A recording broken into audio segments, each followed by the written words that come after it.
Desafíos matemáticos. Antes de comenzar, quiero invitarte a que visites nuestro blog, donde podrás encontrar los resúmenes escritos. El link está en la descripción.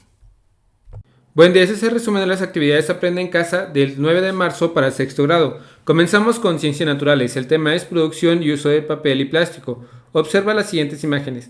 ¿De qué material se trata? Considera que dos fotografías fueron tomadas con un microscopio electrónico, es decir, que el tamaño está ampliado muchas veces. Con la ayuda de un microscopio podemos observar las fibras de una hoja de papel en la primera imagen y en la segunda fibras de licra, un plástico que se usa para fabricar ropa deportiva.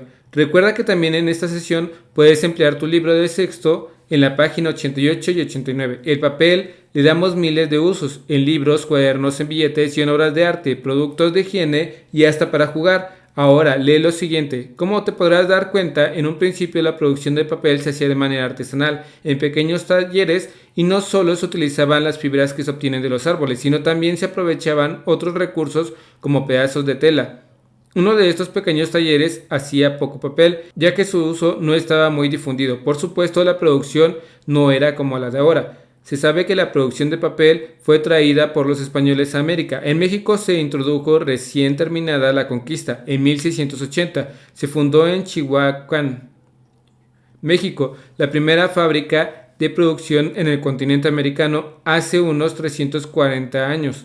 Gracias a la mecanización de los procesos de producción de papel, su demanda creció. Esto provocó la escasez de materia prima, como los trapos viejos, y en los siglos XVIII y XIX se buscaron otras opciones para que la fabricación fuera más rápida y económica. Fue entonces se empezaron a usar los árboles con los bosques y las selvas. En 1803 se crearon máquinas con las que era posible usar otras fuentes de celulosa para la elaboración del papel, la madera. Tiempo después se desarrollaron procesos para deshacer la madera en trozos cada vez más pequeños y formar una pulpa, esa pulpa con la que se ha producido la mayor parte del papel que hemos usado en los últimos 100 años y que aún usamos. Es el mismo proceso que se describe en la imagen en la página 88 de tu libro.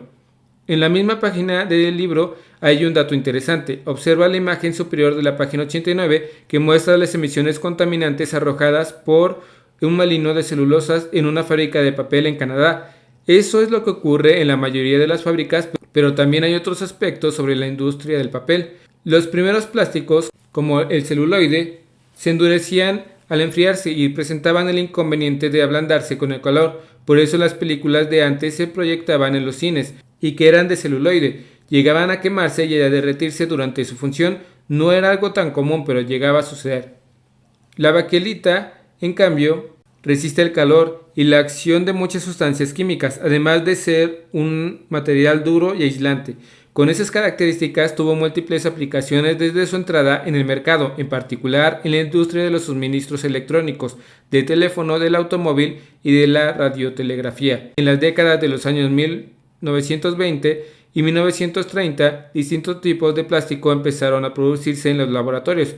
El poliestireno o unicel, que se ha usado mucho para empaquetar, también el linol, que se hizo popular en el mediazo, el polietileno, con el que hicieron las bolsas de plástico. El reto de hoy es el siguiente. Comenta con alguien cercano lo que aprendiste hoy e identifica que pueden contribuir con acciones en familia y comunidad para atender o resolver algunos de los problemas ambientales ocasionados por el uso de estos materiales. Seguimos con lengua materna. El tema es segunda llamada, el borrador de la obra de teatro. Quizá te sorprenda más saber que uno de los cuentos más adaptados no solo al teatro, sino también al cine y televisión, es una historia de la narrativa oral europea. Fue registrada por el escritor por primera vez en 1550, en un compendio creado por Giovanni Francesco Straparola. Sin embargo, fue Charles Perrault quien lo popularizó, tras incluirlo en la recopilación titulada Cuentos de Mamá Ganso, publicada en 1697, lo cual refiere al cuento La Bella y la Bestia.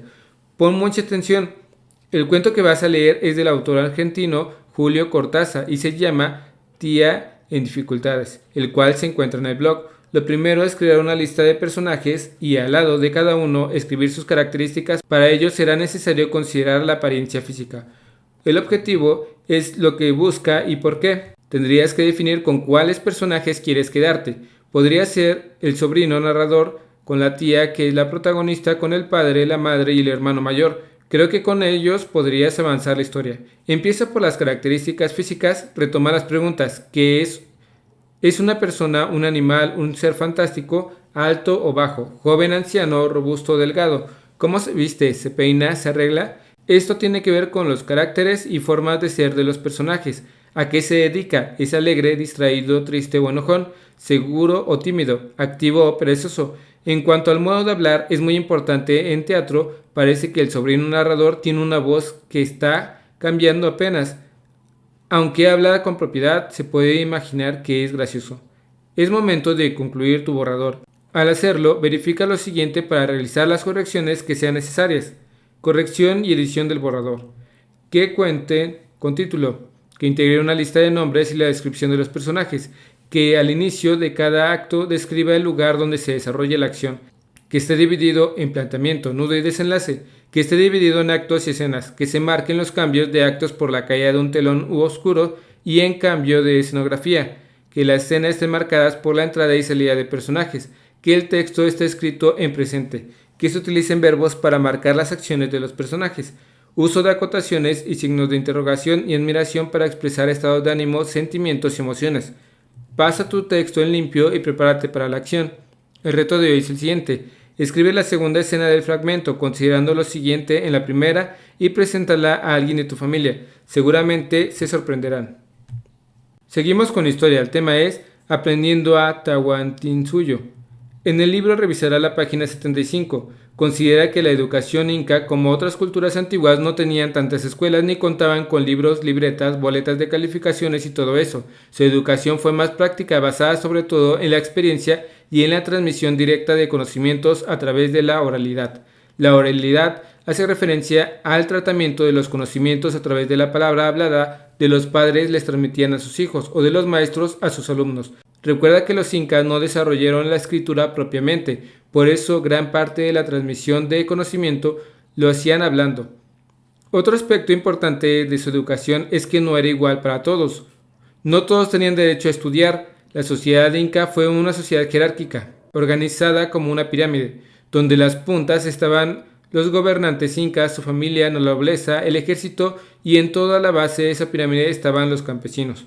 Por ser una sociedad organizada jerárquicamente, la educación que recibían los incas dependiendo del estrato social al que pertenecían, es decir, los hijos de los incas nobles recibían un tipo de educación en particular, mientras que los incas campesinos recibían otro. Los incas varones pertenecientes a la nobleza recibían educación en una escuela que se encontraba en la capital del imperio, es decir, en la ciudad de Cusco. Dicha escuela se le conocía con el nombre de Yacha Huaquim, que significa Casa del Saber. En ella los jóvenes nobles se preparaban para ser dirigentes o sacerdotes, gracias a la enseñanza de sus maestros, los amuatas. Esos jóvenes nobles durante 6 años adquirían conocimientos de matemáticas, historia, política, astronomía, medicina, el arte de la guerra y el conocimiento de algo muy peculiar de la civilización inca, el manejo de los quipus. El quipu es un conjunto de cuerdas con nudos que servía para contabilizar y registrar objetos, pero también hechos históricos. Los nudos hechos en la parte inferior de la cuerda indicaban las unidades.